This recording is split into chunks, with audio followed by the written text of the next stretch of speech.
Hello and welcome to this week's show. This week it's all about feng shui. Feng shui, yeah. Feng shui, the ancient Chinese tradition, mystical tradition of arranging your furniture, pushing your sofa around and matching your colour of your shirt up with your dog. I think. But something like that, anyway. Yeah, feng shui is quite interesting. It's something I don't know a great deal about, which is probably pretty obvious already. But I have found a little bit out about it during the week. And I came across this lady in California who gives 10 top tips, which I'm going to share with you in a minute, feng shui tips. Now you'll notice I am saying feng shui, even though it's spelled F-E-N-G-S-H-U-I. So that sort of ties in with it being one of those sort of mysterious things from the East, isn't it? That it's not even spelled right. But feng shui is about moving your furniture around, what plants you have, what animals you have. In fact, one guy said that he can tell whether you're going to get divorced or not by looking at the animal life you have, the plant life, and how you arrange your furniture or something. So there are 3 particular things that you've got to get very right if you want to have a good marriage. Anyway, yeah, let's get on with it. So there's 10 top tips. The first tip this lady, right, come up with was keep your windows clean. Because opportunities, so you can see opportunities coming. Which is not a bad idea, I guess. Fair enough. Especially, I guess, if you're on the run and you're looking out for the cops arriving, and it's probably not a bad idea to keep a back door open in the opposite direction of the front door with the door open, I would say. Yeah. So, number 9 is replace light bulbs, because we have different energies in different rooms or something, and you don't want to get burnt out, right? And I think that if you don't replace the light bulb and it does blow, there's also this thing that you could get a headache in the middle of the night when walking through the room. And that's kind of a mystical thing to go along with as well. Number 8. Make sure your plants are healthy. Right? Well, that goes without saying. Otherwise, they're going to die, I guess. I suppose that's what they're getting at. So there you go. Feng Shui has taught us that. 7. Make sure the knobs and handles are tight. They're not loose, because you want to keep a handle on things. Yeah.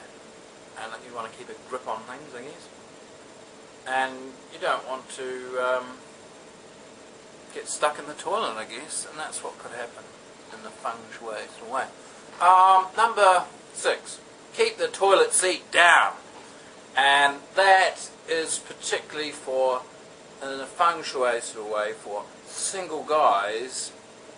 It tends to favour them with females. It tends to help them with their female relationships. We're up to number 5 is if you keep a lot of things under your bed, clear it all out, because that could be the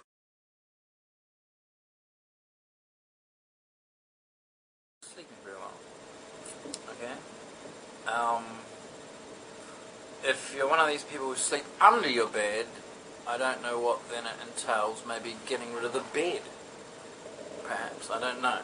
I haven't consulted the feng shui lady about that one in particular. Number 4 is keep mirrors clean, so you can see yourself clearly. That's right. Fair enough. Makes sense, I guess. I guess if you have a really filthy mirror, you couldn't see yourself at all. So there you go. Feng Shui is helping us out again. Number 3, have a clearly marked driveway. Wow. So, you know, like with your name and your number of your street or whatever, really clear. And that will give you good luck in a feng shui sort of way. I would have thought, depending on the person though, for example, I'm sure if you're on the run, it would kind of bring bad luck more than good luck, I would have thought. But that's what she suggests. Number 2 is fix all drips in the place and leaks, because they represent money going down your drain. And it also represents, that particular one, paranoia and sleepless nights. 2 sleepless nights that I've had since I heard that, because I can't fix the drip in the toilet. And the thought of my money going down to the drain at that rate, because if it's a fairly constant drip, I'm losing a lot of money. And yeah, it's one I wish I'd never read, I think. Anyway, number 1, of course, here it is, and I need a drum roll, but I don't have a drum. But anyway, a silent drum roll now. And then number 1, of course, is see her website, which I think has very little to do with ancient China, but that is the number 1 tip. Visit her website. So if you don't visit her website, I guess you can't expect too much feng shui good luck, really, can you? Because it is the number 1 tip. I don't know. I'm not one for cleaning the house at all, really. I do it every now and then, but I don't know. These things seem to be frightening me into cleaning the house, which may work. I was looking more for tips about, you know, perhaps if you could position the vacuum cleaner in a certain area, northwest direction or something, in the corner of the lounge, and maybe you wouldn't have to vacuum the floor, you know. Perhaps if you set a pot on your head and face southeast at midnight on a Tuesday, you won't have to wash the dishes because they'll all be clean like that, or something. I don't know, something a little more for the lazy person like me. But unfortunately, she's just given all these tips to get you to do more housework. Feng shui, it's a cunning plan to get you to do housework, really. Anyway, thanks for watching. I hope you're enjoying 2008. It's so much different than 2007, isn't it? And rate my video, and even better, I know I've never mentioned it before, but subscribe. Thanks, and I'll see you next week.